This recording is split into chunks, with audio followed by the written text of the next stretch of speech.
À chaque fois que j'ai un problème avec One Piece, c'est toujours la faute des Mugiwara. J'ai une relation très particulière avec cette œuvre. Attention, je respecte le travail d'Eiichiro Oda, c'est un des plus gros shonen de tous les temps, j'ai pas de problème avec ça, mais ça fait 20 ans que je lis et que je regarde cette œuvre en animé et que je lis le manga. À chaque fois, je me dis que c'est la meilleure œuvre de tous les temps, 6 mois plus tard, je me dis que c'est pas dans mon top 5, j'ai une relation très conflictuelle avec le manga One Piece. Et j'en suis arrivé à la conclusion que, à chaque fois que j'ai eu un problème, à chaque fois que j'ai trouvé un énorme défaut, à chaque fois qu'il y a des problèmes de rythme ou des problèmes d'écriture, c'est lié au Mugiwara. Et je vous jure, réfléchissez, faites le constat de votre côté, et vous verrez qu'à chaque fois qu'on traite d'un sujet dans One Piece qui n'a rien à voir avec le Mugiwara, bah c'est de la bombe. Que ce soit la géopolitique à travers les chevaliers divins, les Tenryubito, le gouvernement mondial, Im-sama, tous les thèmes que ça va aborder, l'esclavage, les flashbacks qu'on a eu, Fisher Tiger, la situation du pays de Wano, le fait que ce soit isolé, qu'ils vivent en autarcie, le flashback sur Oden, etc. Tous les traitements des méchants, que ce soit Akainu, le fait qu'il ait une justice extrêmement dure, Kaido, tous ces grands méchants là, l'histoire d'Arlong qui est incroyable avec l'esclavage, etc. Tout ça, ça fait partie des qualités de One Piece et des détails qui font que c'est une œuvre exceptionnelle, que comme le disent souvent ceux qui défendent One Piece, bah ça traite de sujets assez matures, ça traite de sujets assez complexes, des thèmes qu'on va retrouver dans des œuvres très matures au cinéma ou même dans la littérature. Là-dessus, j'ai pas de problème. Eiichiro Oda a parfaitement réussi son œuvre et je n'ai aucun souci à l'avouer. J'aime One Piece, je vais le préciser dans cette vidéo parce que je vais passer pour un haineux. Mais les Mugiwara éclatent et détruisent l'œuvre actuellement. Ils font baisser la tension, ils ralentissent le rythme, voire le cassent totalement, ils ne sont plus intéressants. Un personnage comme Zoro, il a beau avoir du flow, il a beau être stylé, il a beau être puissant, il est totalement vide, et ça depuis l'ellipse, si ce n'est même avant. C'est quoi l'histoire de Zoro, à part qu'il soit déterminé? Et encore le côté bretteur, sabreur de tous les temps, etc. Il a totalement disparu de l'œuvre, le mec ne le dit plus. Quelle est l'histoire de Zoro? On a eu ce petit truc avec Kuina au début, on n'a pas eu de flashback, on n'a pas eu d'histoire pour Zoro. Je sais pas si vous vous rendez compte, c'est le second de l'équipage, c'est un des personnages les plus appréciés de l'œuvre, mais je pense qu'on n'en saura jamais plus. Il reste trop de choses à Oda, Barbe Noire, Akainu, Im-sama, les Chevaliers Divins, Shanks, etc. Il ne va jamais s'attarder sur Zoro, et j'en suis persuadé. Je sais pas si vous vous rendez compte, mais on a eu un gros flashback pour Sanji. Je n'aime pas son développement, je n'aime pas ce qu'il devient, mais au moins il a eu le droit à quelque chose, lui.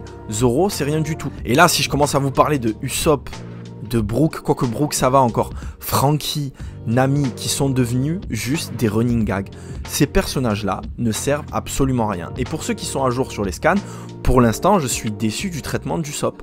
Ouais, Usopp sur Elbaf, vous allez voir, il va nous montrer... Bon, je vais pas non plus trop me prononcer là-dessus parce que c'est pas terminé, on sait jamais ce que ça va devenir, mais pour le moment, je ne suis absolument pas satisfait du développement des Mugiwara. Le Gear 5, bah j'ai fait partie des gens qui trouvaient que le Gear 5 esthétiquement c'est intéressant, mais que c'est totalement venu désamorcer l'œuvre, que le faire apparaître à ce moment-là contre la créature la plus forte du monde, soi-disant entre guillemets, et qu'ensuite on a des personnages comme Scopper Gabat, les Chevaliers Divins, Shamrock, etc. qui vont apparaître, qui sont logiquement plus forts entre guillemets que Kaido, parce que c'est un shonen, et que les personnages qui apparaissent dans un ordre chronologique sont forcément plus forts.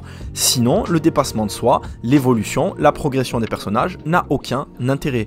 Et ça, Eiichiro Oda, on l'a vu avec Kizaru pour ceux qui ont eu les scans, et bientôt vous allez le voir en animé, bah, j'ai l'impression qu'il est légèrement revenu dessus. Il a un petit peu nerf le Gear 5, il s'est rendu compte que je crois qu'il avait fait une connerie. Si vous n'êtes pas d'accord, n'hésitez pas en commentaire avec du respect bien sûr à me dire que je dis n'importe quoi, mais moi c'est vraiment la sensation que j'ai devant l'œuvre One Piece. Il est revenu sur le Gear 5. Kizaru lui a donné à manger, il a un petit peu nerf, il a rajouté le truc de il est fatigué, etc. Mais les Mugiwara roulent totalement sur l'œuvre. Et le pire, quand ils sont intéressants, bah ça va, quand ils ont un background, une histoire, tant mieux. Mais là, pour le coup, il n'y a plus rien d'intéressant. Moi, je me fais chier quand ils sont présents à l'écran ou dans les scans. Ils m'ennuient. Toutes les histoires de tension, toutes les histoires qui sont passionnantes. Regardez le dernier flashback qui a retourné internet. Et à juste titre, c'était de la bombe. Kuma avec sa fille, c'est exceptionnel. C'est un des meilleurs flashbacks de tout One Piece. Avec Fisher Tiger que j'apprécie énormément, le flashback d'Oden. Il n'y a que des bangers de toute façon en flashback. Toutes les histoires sont bien, sauf l'histoire actuelle des Mugiwara. Ajoutez à ça le fait qu'ils n'échangent plus entre eux. Les Mugiwara ne se connaissent plus. C'est quand la dernière fois que Zoro a parlé à Franky? C'est quand la dernière fois que Chopper a discuté avec Sanji? Une vraie conversation. Ils ne parlent plus entre eux. Robin, qui était pour moi le dernier espoir, ah ben forcément avec le côté du siècle oublié, c'est une archéologue, les poneglyphes, etc. Bah, ça peut être intéressant. Pour le coup, c'est en stand-by. il n'y a plus rien. Et c'est triste de savoir que le plus gros potentiel shonen de tous les temps, ce n'est pas mon préféré, mais je peux reconnaître objectivement qu'il peut l'être, que c'est celui de plein de gens et à juste titre, bah le principal défaut c'est le personnage principal. Là où Naruto, je suis désolé, on peut reprocher plein de choses à un personnage comme Naruto. Le fait qu'au final, la destinée, à la fin, au final, c'est venu un petit peu casser les messages du début avec Neji, Rock Lee, etc. Pas de souci là-dessus, je suis d'accord. Le personnage est droit dans ses bottes, il a une évolution, il prend en maturité, il est intéressant. Naruto est un personnage intéressant. Et encore plus dans Boruto, on a le parallèle avec le fait d'être devenu adulte, le fait qu'il soit devenu mature, etc. Mais ça, c'est un autre sujet. Dites-moi l'évolution de Luffy depuis l'ellipse et même avant jusqu'à maintenant. Je parle d'évolution psychologique, pas d'évolution physique ou de progrès ou de puissance, d'évolution psychologique. Il est toujours aussi immature, il est toujours aussi inintéressant, il est même beaucoup trop confiant depuis qu'il a le Gear 5. Peut-être qu'il a raison de l'être, mais ça le rend fade et inintéressant. Je vous jure que je n'aime pas cracher sur One Piece. C'est juste mon ressenti sincère devant l'œuvre. Je me fais chier. Je continue à lire parce que c'est une grande œuvre. J'ai envie de connaître la fin, j'ai envie de savoir, mais il faut que ça se termine. Il faut que One Piece se termine au plus vite. Et le fait que les personnages sont inintéressants, c'est pas forcément la faute d'Ichiro Oda. C'est le fait que c'est trop long. Comment réussir à faire tenir les lecteurs passionnément sur 20 ans, 25 ans avec les mêmes personnages? C'est impossible. Et comme je vous l'ai dit en début de vidéo, One Piece, ça me fait kiffer quand il y a autre chose que les Mugiwara. Im-sama, c'est trop intéressant. Les chevaliers divins, c'est trop intéressant. Les doyens, c'est de la bombe. Akainu, son passé avec Dragoon, j'ai envie de savoir.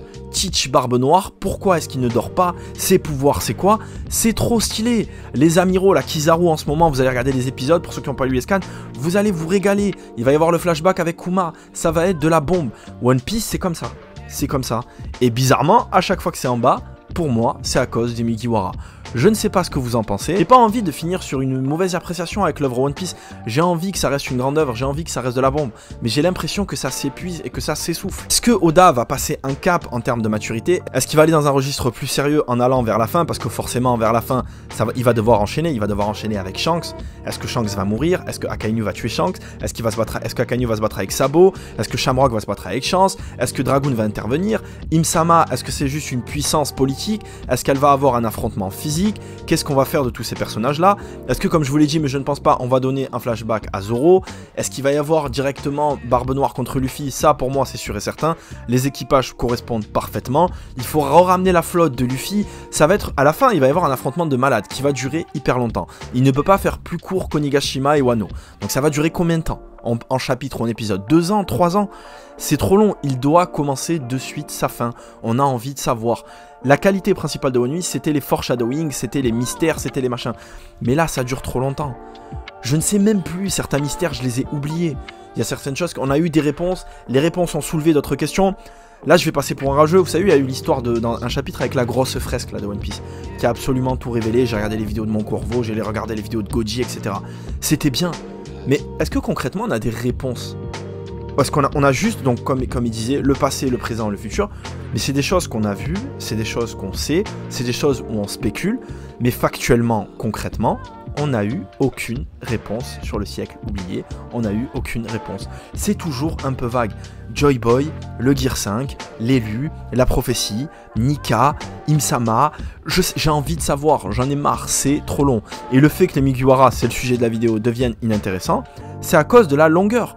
Vous ne pouvez pas tenir un lecteur ou un viewer avec une carotte en suspens en lui donnant autre chose. Je m'en fous de Usopp qui rigole, qui a peur de Kizaru, qui crie, qui monte ses fesses sur Elbaf, etc. Je veux des réponses concrètes à l'histoire. Et je vous jure, je le répète encore une fois, je ne déteste pas One Piece. Si ça me touche autant, si j'accorde autant d'importance et que ça m'énerve autant, c'est que je kiffe cette œuvre. Et j'en ai marre de souffrir. J'en ai marre de toutes ces blagues à répétition. J'en ai marre de Sanji qui est mon Mugiwara préféré. Sanji post-ellipse, c'est une catastrophe. Allez, contre Queen, il a mis un super beau coup de pied, etc. Ok, c'est stylé. Mais le développement de Sanji, le côté mature de Sanji qui remettait parfois en place les autres membres de l'équipage. Zoro, comme je vous l'ai dit tout à l'heure, il est complètement effacé. Alors en fait, Oda, il s'est dit que Zoro, vu qu'il est stylé et qu'il est puissant, ça se suffit à lui-même. Plus besoin de le faire parler, le mec. Zoro, il est badass et stop, c'est ça l'histoire de Zoro. S'il vous plaît, mettez-moi en commentaire ce que vous pensez de cette vidéo. Est-ce que je suis complètement à côté de la plaque? Est-ce que c'est le côté émotionnel, le côté subjectif? Ça a duré trop longtemps, j'ai envie d'avoir des réponses. j'aime trop One Piece, j'ai détesté One Piece, j'ai re-apprécié One Piece. Est-ce que mon jugement est totalement biaisé ou est-ce que c'est le ressenti de différentes personnes? J'ai envie de savoir si c'est pareil pour vous. Mettez-le moi en commentaire si vous pensez la même chose que moi ou si vous avez un avis totalement différent. Mais en tout cas, autour de moi, que ce soit des amis proches qui sont fans de One Piece ou des vidéos que j'ai pu voir sur YouTube, TikTok, j'ai l'impression qu'il y a pas mal de personnes qui partagent mon avis. En tout cas, s'il vous plaît, n'hésitez pas à me le mettre en commentaire. Merci d'avoir regardé la vidéo et ciao, à la prochaine.